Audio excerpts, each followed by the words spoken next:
ഹേമചന്ദ്രസുതസ്തസ്യ ധൂമ്രാക്ഷസ്തസ്യ ജയാത്മജ തൽപുത്രാൽ സംയമാദാസിൽ കൃശാശ്വസഹദേവജ. അതിൽ പിന്നീട് ഹേമചന്ദ്രൻ എന്ന് പറഞ്ഞ രാജാവുണ്ടായി. അദ്ദേഹത്തിൻ്റെ പുത്രനായിരുന്നു ധൂമ്രാക്ഷൻ. ധൂമ്രാക്ഷൻ്റെ പുത്രനായിരുന്നു സംയമൻ. സംയമൻ്റെ പുത്രനായിരുന്നു സഹദേവൻ. സഹദേവൻ്റെ പുത്രനായിരുന്നു കൃശാശ്വൻ. അതിൽ പിന്നീട് സോമദത്തൻ എന്ന രാജാവുണ്ടായി. സോമദത്തൻ്റെ പുത്രൻ അവിടെ സുമതി എന്ന് പറഞ്ഞു. സുമതിയുടെ പുത്രൻ വൈശാലൻ എന്ന് പറഞ്ഞതായിട്ടുള്ള പുരിയെ ഉണ്ടാക്കിയ വ്യക്തിയായിരുന്നു എന്ന് പറഞ്ഞു. അങ്ങനെ ഇവർ ആ തൃണബിന്ദു എന്ന് പറഞ്ഞതായിട്ടുള്ള അവരുടെ ആ പൂർവംശ രാജാവിൻ്റെ പ്രശസ്തി ലോകത്തിൽ നിലനിർത്തി തീർത്തു. അപ്പോൾ ഇവിടെ കുറേ വംശത്തിൻ്റെ ഇന്ന രാജാവിൻ്റെ പുത്രൻ, ഇന്ന രാജാവിൻ്റെ പുത്രൻ, ഇന്ന രാജാവിൻ്റെ പുത്രൻ എന്ന് പറഞ്ഞു വരുന്നത് ഇതിലൊക്കെ ഒരേ പാറ്റേൺ, ഒരേ രീതിയിലുള്ള ജീവിതം. അവരൊക്കെ രാജ്യഭാരം ഏറ്റെടുത്തു, രാജ്യം ഭരിച്ചു, പുത്രോത്പാദനം നടത്തി മരിച്ചു. രാജാവായി രാജ്യഭാരം ഏറ്റെടുത്തു, പുത്രോത്പാദനം നടത്തി മരിച്ചു. ഇങ്ങനെ ചർവിത ചർവണാനം മാറി നിന്ന് നോക്കുന്ന ഒരാൾക്ക് ഈ ഇങ്ങനെ തുടർച്ചയായിട്ട് ഒരേ രീതിയിലുള്ള ജീവിതം കാണും. അപ്പം അങ്ങനെ നോക്കുമ്പോഴാണ് നമ്മുടെ ജീവിതത്തിലും നമ്മുടെ ചുറ്റുപാടുള്ള ജീവിതത്തിലും ഈ റെപ്പറ്റീഷൻ ഇങ്ങനെ നടന്നു പോകുന്നത്. പക്ഷെ അതിൽ ജീവിക്കുന്ന ആൾക്ക് അങ്ങനെ തോന്നുന്നുണ്ടോ? അങ്ങനെയില്ല. ജീവിക്കുന്ന ആൾക്ക് താനെന്തൊക്കെയോ പുതുതായിട്ട് ചെയ്യണു, താനെന്തൊക്കെയോ പുതുതായിട്ട് അനുഭവിക്കണു, തനിക്കെന്തൊക്കെയോ പുതുതായ പ്രശ്നങ്ങൾ വരണു, ഇങ്ങനെയൊക്കെ കാണാം. പക്ഷെ അങ്ങനെയൊന്നുമില്ല. ഇതുപോലെ കുറേ ആൾക്കാർ മുമ്പ് ഇതുപോലെയൊക്കെ ചെയ്തു പോയതാണ്. പക്ഷേ അത് അനുഭവിക്കുന്ന അയാൾക്ക് തോന്നില്ല. നമ്മളിപ്പോൾ ഒരാളോട് ചോദിച്ചാൽ അയാൾക്കല്ല. അത് തന്നെ ആ വ്യക്തിയുടെ ജീവിതത്തിൽ മുമ്പ് പല ആളുകൾ അതുപോലെ തന്നെ ചെയ്ത് കാണില്ലേ. അപ്പോൾ അത് പറഞ്ഞ വസ്തുത നമുക്ക് നോക്കുമ്പോൾ നമ്മുടേതായ വ്യക്തിത്വത്തിലെ തലത്തിൽ നിന്ന് നോക്കുമ്പോൾ ഇതെന്തൊക്കെയോ ഏതൊക്കെയാണോ തോന്നും. പക്ഷേ ഇതൊക്കെ അനവധി കാലമായിട്ട് ഇവിടെ നടന്നുകൊണ്ടിരിക്കുന്നൊരു കാര്യമാണ് എന്നൊരു തിരിച്ചറിവുണ്ടായാൽ ഈ നമുക്ക് തീവ്രത ഉണ്ടായിട്ട് തീരില്ല അല്ലേ. നമ്മൾ മുമ്പ് പറയുകയുണ്ടായി, ഒരു ആലോചന നമ്മളിൽ വന്നതുകൊണ്ട് കുറേ വർഷങ്ങൾ 25-30 വർഷം ഒരു കാഴ്ച അല്ലേ. ആധുനികമായിട്ടൊക്കെ പറഞ്ഞു കഴിഞ്ഞാൽ എല്ലാ കാര്യമല്ല, പെട്ടെന്ന് മനസ്സിലാക്കാൻ വേണ്ടി പറയുകയാണ്. ഒരു ചെറുപ്പക്കാരൻ യുവാവ് ഒരു പെൺകുട്ടിയെ കാണും.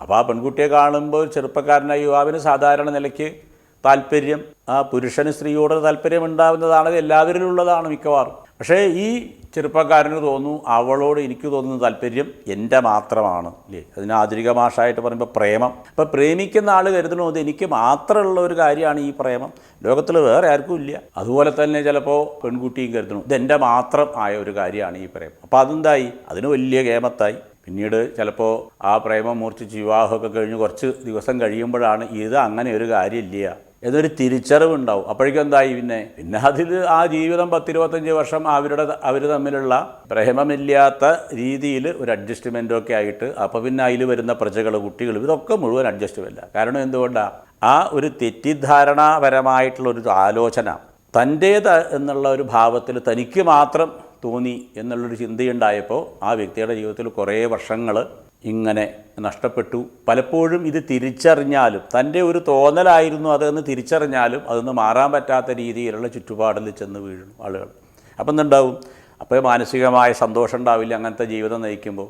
അപ്പോൾ ആ ജീവിതത്തിൽ പിരിമുറുക്കം കൂടും. അപ്പോൾ പല വിധത്തിൽ മറ്റ് മദ്യം മുതലായതിനെയൊക്കെ ആശ്രയിക്കണം. എന്തിനു വേണ്ടിയിട്ടാണ്, ഈ തൻ്റെ ജീവിതത്തിൽ താനായിട്ട് തെറ്റിദ്ധാരണ കൊണ്ടുണ്ടാക്കിയതായ ഒരു പിരിമുറുക്കത്തിനെ ഒഴിവാക്കാൻ വേറൊരു തെറ്റിദ്ധാരണയായിട്ടുള്ള ഒരു വസ്തു.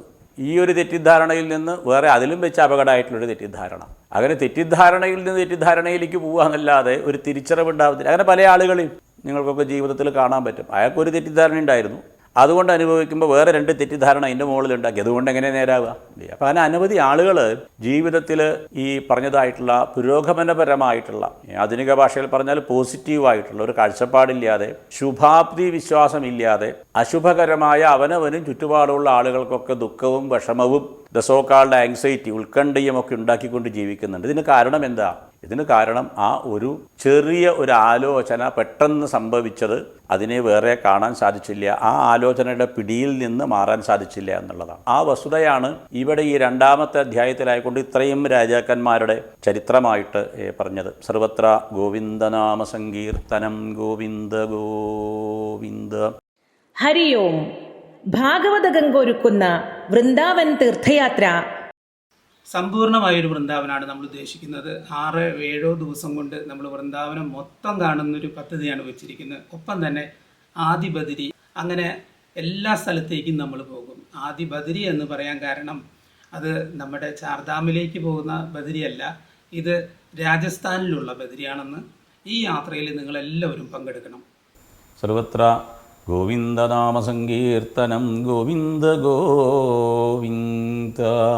ശ്രീശുക ഉവാച ശര്യാതിർമാനവോ രാജാ ബ്രഹ്മിഷ്ട സ ബഹൂവഹ യോ വാ അംഗിരസാം സത്രേ ദ്വിതീയമിഹ ഊജിവാൻ യോ വാ അംഗിരസാം സത്രേ ദ്വിതീയമഹ ഊജിവാൻ.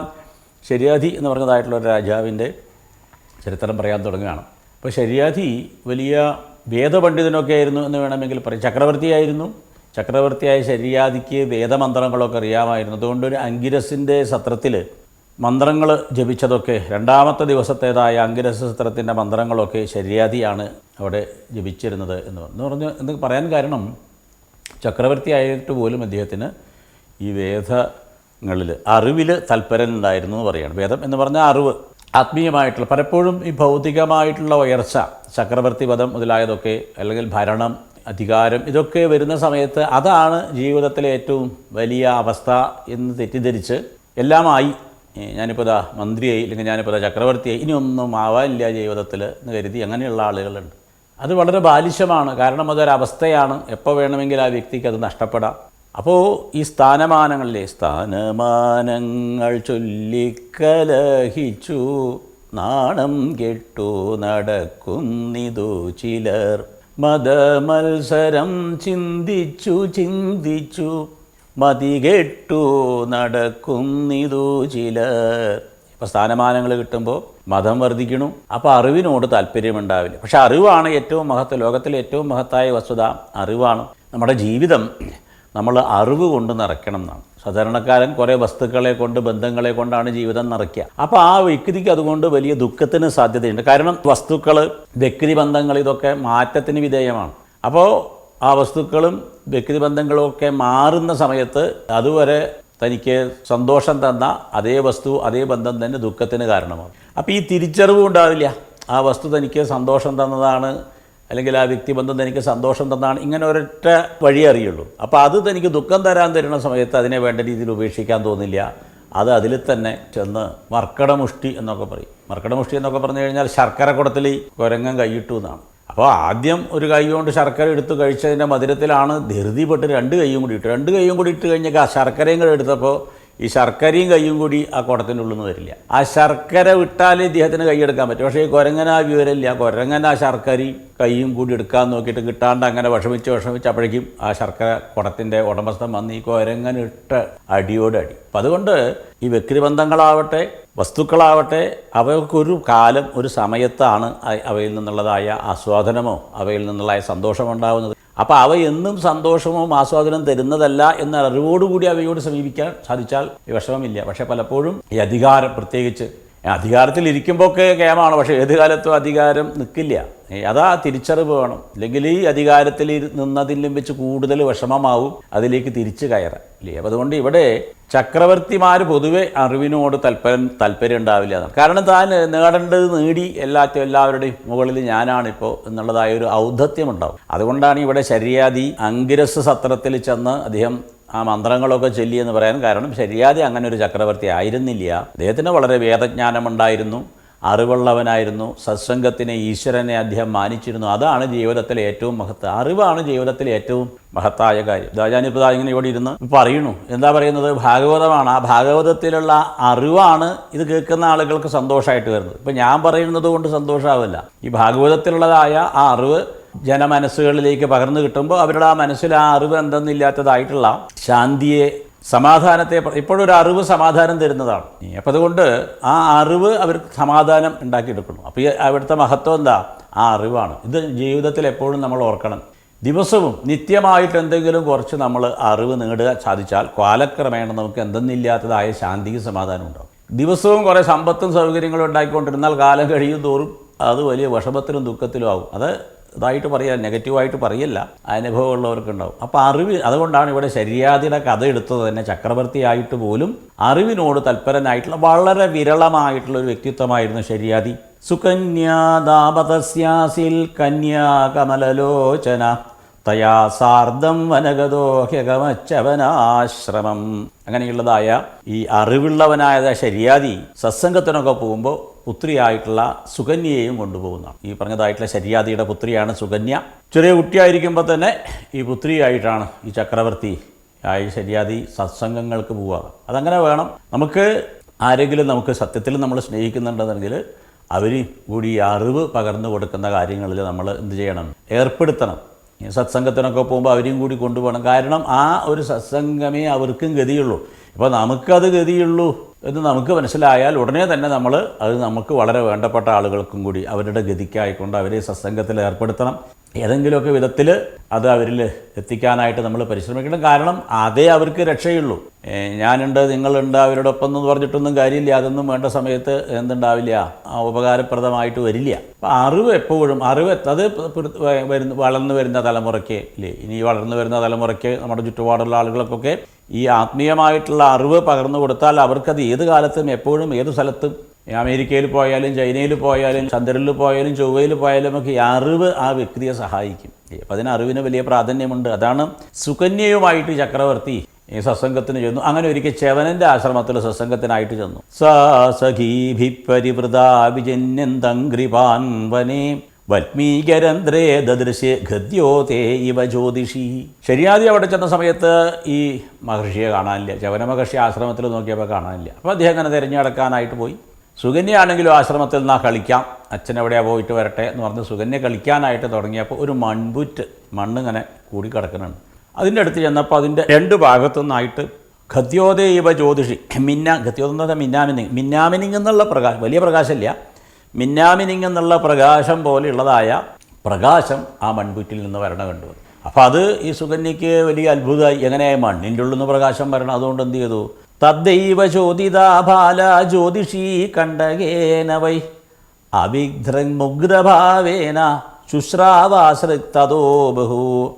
ഉടനെ തന്നെ കൗതുകത്തോടുകൂടി ഈ സുകന്യ കണ്ടകം എന്ന് വെച്ചാൽ ഒരു മുള്ളെടുത്തിട്ട് ഈ പ്രകാശം വരണം അവിടെയൊക്കെ അങ്ങോട്ട് കുത്തി നോക്കിയതാണ്. ആ പ്രകാശം വരണം അവിടെ കുത്തി നോക്കിയപ്പോൾ ഉടനെ അവിടുന്ന് ചോര ഇങ്ങോട്ട് വരാൻ തുടങ്ങി. ശകൃന്മൂത്ര നിരോധോ പോൽ സൈനികാനാം ചതക്ഷണാൽ രാജർഷിത്വമുപാലക്ഷ്യ പുരുഷൻ വിസ്മിതോബ്രവീത്. അപ്പോഴേക്കും ശര്യാദിയുടെ ഒപ്പമുള്ള സൈന്യത്തിലെ ആളുകൾ ഒക്കെ ഈ ച്യവന മഹർഷിയെ തിരഞ്ഞു നടക്കുന്നവർക്കൊക്കെ മൂത്രനിരോധം മുതലായതായ വിഷമങ്ങൾ പെട്ടെന്ന് ബാധിച്ചു എന്നാണ്. ഏതെന്തൊക്കെയോ വിധത്തിൽ ആ ശാരീരികമായ അസ്വസ്ഥത, ആ ശാരീരികമായ അസ്വസ്ഥത ഉണ്ടായപ്പോൾ ശര്യാദിക്ക് മനസ്സിലായി ഇതിപ്പോൾ ആശ്രമത്തിൽ വന്നാൽ ശാരീരികമായ അസ്വസ്ഥത മാറുക ചെയ്യാം. എപ്പോഴും അങ്ങനെയാണ്. തപസ് ചെയ്യുന്ന ആ മഹാത്മാക്കളുടെ സാന്നിധ്യത്തിൽ ചെന്നാൽ എന്തൊക്കെ വിധത്തിലുള്ള വിഷമങ്ങൾ, മാനസികമായിട്ടുള്ള പ്രത്യേകിച്ച്, ഇനി ശാരീരികമായിട്ടുള്ളതായാലും അതൊക്കെ ആ സമയത്ത് ഒന്ന് കമ്മിയാവുക, കുറയുക ചെയ്യുക. അതിവിടെ ഉണ്ടാവുക ചെയ്തതെന്ന് പറഞ്ഞപ്പോൾ ഈ ശര്യാദിക്ക് മനസ്സിലായി എന്തോ അപകടം ഈ ആശ്രമത്തിലുണ്ടായി എന്ന്. അതുകൊണ്ട് അപ്യഭദ്രം നയുഷ്മാഭിർഭാർഗവസ്യ വിജേഷ്ടിതം വിക്രം കേനാവി നസ്തസ്യ കൃതമാശ്രമദൂഷണം. ഉടനെ അദ്ദേഹം തീരുമാനിച്ചു, ഈ ആശ്രമത്തിൽ എൻ്റെ ആൾക്കാർ വന്ന് എന്തോ അപകടം ചെയ്തു, ആശ്രമത്തിനെ അശുദ്ധീകരിക്കുന്ന എന്തോ ചെയ്തതാണ് എന്ന് പറഞ്ഞ് ചെന്ന് നോക്കിയപ്പോൾ എന്താ, സുകന്യാ പ്രാഹപീതരം ഭീത കിഞ്ചൽ കൃതം മയ ദ്വേ ജ്യോതിഷി അജാനന്ദ്യ നിർഭിന്നേ കണ്ടകേന വൈ. അവന് അച്ഛാ ശര്യാദിയോട് പറഞ്ഞു, അച്ഛാ അതാ നോക്കൂ, ഞാനിവിടെ അറിയാതെ ഇങ്ങനെ മുള്ളെടുത്ത് കുത്തിയപ്പോൾ അതാ ചോര വരണു. ഈ ചോര കണ്ടിട്ട് ഞാൻ പേടിച്ച് നിൽക്കുകയാണ്, എന്താ പറ്റിയതറിയില്ല. ദുഹിതൃസ്തദ്വജശ്രുത്വ ശര്യാതിർജാതസാദ്വസാം മുനിം പ്രസാദയാമാസ വാൽമീകാന്തർഹിതം ശനൈഹി. ഉടനെ തന്നെ ഈ ശര്യാദി ആ മൺപുറ്റ് അങ്ങോട്ട് മണ്ണ് മാറ്റി നോക്കിയപ്പോൾ കണ്ട കാഴ്ച എന്താ, ഈ ച്യവന മഹർഷിയുടെ രണ്ട് കണ്ണും പൊട്ടി അതിൽ നിന്ന് ഇങ്ങനെ ചോര വന്നുകൊണ്ടിരിക്കുന്നു. ച്യവന മഹർഷി ഇങ്ങനെ തപസ് ചെയ്യാനായിട്ട് അവിടെ ഇരുന്നതാണ്. തപസ് ചെയ്യാനിരുന്ന സമയത്ത് ച്യവന മഹർഷിയുടെ ചുറ്റും ഈ മൺപുറ്റ് വന്ന് കൂടി. അങ്ങനെയാണല്ലോ ചെതൽ പിടിക്കുക നമ്മൾ പൊതുവേ പറയും. അപ്പോൾ ചെതൽ പിടിക്കണമെങ്കിൽ എന്ത് വേണം, ആ ചെതലിന്, ആ ചെറിയ ജീവിക്ക് അറിയണം ഈ വസ്തു ജീവനില്ലാത്തതാണ്, ജീവനുള്ളതിൽ ചെതൽ പിടിക്കില്ല. അപ്പോൾ ഈ മഹർഷി, ച്യവന മഹർഷിയുടെ തപസ് അത്രയും ഗംഭീരായിരുന്നു എന്ന് പറയുകയാണ്. കാരണം അനക്കമില്ലാതെ തൻ്റെ ശരീരത്തിൽ ജീവനുണ്ട് എന്ന് പോലും തോന്നാത്ത വിധത്തിലായിരുന്നു അദ്ദേഹത്തിൻ്റെ ഇരിപ്പ്. ഇപ്പോൾ ആ തപസ്സിൻ്റെ രീതി ആലോചിച്ച് നോക്കൂ. നമ്മളോട് ഒരു സ്ഥലത്ത് അനങ്ങാതെ 5 മിനിറ്റെങ്കിലും അനങ്ങാതെ ഒന്ന് ഇരിക്കുമെന്ന് പറഞ്ഞു നോക്കൂ, അപ്പോഴേക്കും ഉറങ്ങിയിട്ടുണ്ടാവും. കാരണം നമ്മളെ കൊണ്ട് പറ്റില്ല. അപ്പോഴാണ് ച്യവന മഹർഷിയുടെ തപസ്സിൻ്റെ തലം നോക്കണം. അപ്പോൾ ഈ ച്യവന മഹർഷിയുടെ ചുറ്റും ഈ ചെതൽ വന്നുകൂടി. ച്യവന മഹർഷി ചെതൽ പിടിച്ചു. ആ ചെതൽ പിടിച്ചതായ ച്യവന മഹർഷിയുടെ കണ്ണുകളിൽ നിന്ന് വരുന്ന പ്രകാശമാണ് ഈ മിന്നാമിനിങ് പോലെ കാണപ്പെട്ടതാണ്. അതിൽ വലിയ തപസ്വികളുടെ കണ്ണുകൾക്ക് അങ്ങനെയുണ്ട്. തപസ്വികളുടെ കണ്ണുകളിൽ നിന്ന് വളരെ പ്രകാശഭൂയിഷ്ടമായിട്ടുള്ള ആ കണ്ണുകൾക്കൊക്കെ എന്തെന്നില്ലാത്തതായിട്ടുള്ള ഭംഗിയുണ്ടാവും, ആകർഷണീയതയുണ്ടാവും. അതുപോലെ ഈ തപസ്വികളോ മഹർഷിമാരൊന്നും വേണ്ട, സാധാരണക്കാരുടെ കാര്യം എടുത്താലും നോക്കൂ, ഒരു 18 വയസ്സ് 22 വയസ്സ് ഒക്കെയുള്ള സമയത്ത് ആ കണ്ണിൻ്റെ ഭംഗി ഒരു 70 വയസ്സിലുണ്ടോ? 70 ആകുമ്പോഴേക്കും ചത്ത കണ്ണുപോലെയോ. കാരണം ആ പ്രാണശക്തി ഇല്ല. അപ്പോൾ ഒരു ശരീരത്തിലൊരു വ്യക്തിത്വത്തിൽ നല്ല പ്രാണശക്തി ഉണ്ടെങ്കിൽ ആ കണ്ണിന് നല്ല ഭംഗിയുണ്ടാവും. ഒരു വ്യക്തിയുടെ ഏറ്റവും ആകർഷണീയമായ വസ്തുത ഈ കണ്ണുകളാണ്. ആ കണ്ണുകൾ ഈ പ്രായമാവുന്നതോറും നിങ്ങൾ നോക്കിക്കോളൂ, അതിങ്ങനെ എന്താ ചത്ത മീൻ എന്നൊക്കെ പറഞ്ഞ പോലെ, പണ്ട് കാലങ്ങളിൽ മീൻ കണ്ണി ഒക്കെ പറഞ്ഞ ആൾക്കാരെയൊക്കെ ആകർഷിച്ച കണ്ണാവും. ആളുകൾ അവരുടെ ആ കണ്ണ് നോക്കിയിട്ട് പലതും പറഞ്ഞിട്ടുണ്ടാവും. കവികളൊക്കെ ഒരുപാട് കണ്ണുകളെയൊക്കെ പറ്റിയിട്ടൊക്കെ പറഞ്ഞിട്ടുണ്ടല്ലോ, ഭാഗവതത്തിലുണ്ട്. അപ്പോൾ അങ്ങനെയുള്ള ആ കണ്ണാണ് പിന്നെ ഒരു 70-72 വയസ്സൊക്കെ ആകുമ്പോഴേക്കും നമുക്ക് വയ്യ എന്നുള്ള നിലയ്ക്ക്. കാരണം എന്താ, അതിലെ ആ തേജസ് പോയിക്കൊണ്ടിരിക്കുകയാണ്. സിഡാലാക്ട് ആർദ്രലേപം. ആദ്യം ആയുർവേദം, പിന്നെയാണ് മറ്റുള്ള ചികിത്സ എന്ന് നിങ്ങൾ കേട്ടിട്ട് കാണും. പക്ഷേ ആയുർവേദം കൊണ്ട് നമുക്ക് ചികിത്സിക്കാൻ എളുപ്പമല്ല. കാരണം എന്താ വെച്ചാൽ ഓഫീസിലേക്ക് പോകുന്ന ഒരാൾ കുഴമ്പ് തേച്ച് 2-3 മണിക്കൂറോളം ഇരുന്ന് കുളിച്ച് പോകണമെന്ന് പറയുന്നത് സാധിക്കാത്ത കാര്യമാണ്. പക്ഷേ ഈ മരുന്നിനൊരു പ്രത്യേകത, നമ്മൾ കുളി കഴിഞ്ഞതിന് ശേഷം ഈ ലോഷനുകളൊക്കെ പുരട്ടിയാൽ മതി. അതൊരു 5 മിനിറ്റ് കൊണ്ട് വലിഞ്ഞു കഴിഞ്ഞാൽ നമുക്ക് ഡ്രസ് ചെയ്തിട്ട് നമുക്ക് ഓഫീസിൽ പോവാം. ഇനി ഓഫീസിൽ വെച്ചു ഇത് ഉപയോഗിക്കാവുന്നതാണ്. ഇങ്ങനെയുള്ള മരുന്നുകളാണ് നമ്മൾ ഇതിനകത്ത് കാണിക്കുന്നത്. ഇത് 100% പ്രകൃതിദത്തമാണ്. സിഡാലാക്ട് എണ്ണയില്ലാതെ സശ്രദ്ധം തയ്യാർ ചെയ്ത സുഗന്ധവാഹിനിയാണ് സിഡാലാക്ട് ആർദ്രലേപം. സിഡാലാക്ട്. ഹരി ഓം. ഭാഗവത ഗംഗ ഒരുക്കുന്ന വൃന്ദാവൻ തീർത്ഥയാത്ര മെയ് മാസം മുതൽ ആരംഭിക്കുന്നു.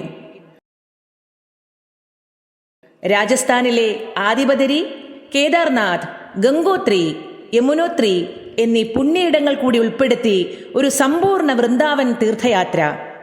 വിളിക്കൂ 9401244048 9188182384. അനന്തലോകങ്ങൾ വായിൽ തുറന്ന കണ്ണന്റെ ദിവ്യലീല സ്മരണയിൽ വൃന്ദാവനത്തിൽ ലഭിക്കുന്ന വിശുദ്ധ പ്രസാദം പൂജകൾ നടത്തി വൃന്ദാവനം കാണാനാകാത്ത ഭക്തർക്കായി കൊറിയർ വഴി വീട്ടിലെത്തിക്കുന്നു. കണ്ണന്റെ ലീല കൈകളിലെത്തുന്ന അനുഭവം വിശ്വാസത്തോടെ സ്വീകരിക്കൂ. വൃന്ദാവന പ്രസാദം തലമുറകൾക്ക് പ്രകാശമായി നിങ്ങളുടെ പൂജാമുറിക്കുള്ളിൽ. വിളിക്കൂ 9401244048. സിഡാലാക്ട് ആർദ്രലേപം. ആദ്യം ആയുർവേദം, പിന്നെയാണ് മറ്റുള്ള ചികിത്സ എന്ന് നിങ്ങൾ കേട്ടിട്ട് കാണും. പക്ഷേ ആയുർവേദം കൊണ്ട് നമുക്ക് ചികിത്സിക്കാൻ എളുപ്പമല്ല. കാരണം എന്താ വെച്ചാൽ ഓഫീസിലേക്ക് പോകുന്ന ഒരാൾ കുഴമ്പ് തേച്ച് 2-3 മണിക്കൂറോളം ഇരുന്ന് കുളിച്ച് പോകണമെന്ന് പറയുന്നത് സാധിക്കാത്ത കാര്യമാണ്. പക്ഷേ ഈ മരുന്നിനൊരു പ്രത്യേകത, നമ്മൾ കുളി കഴിഞ്ഞതിന് ശേഷം ഈ ലോഷനുകളൊക്കെ പുരട്ടിയാൽ മതി. അതൊരു 5 മിനിറ്റ് കൊണ്ട് വലിഞ്ഞു കഴിഞ്ഞാൽ നമുക്ക് ഡ്രസ് ചെയ്തിട്ട് നമുക്ക് ഓഫീസിൽ പോവാം. ഇനി ഓഫീസിൽ വെച്ചു ഇത് ഉപയോഗിക്കാവുന്നതാണ്. ഇങ്ങനെയുള്ള മരുന്നുകളാണ് നമ്മൾ ഇതിനകത്ത് കാണിക്കുന്നത്.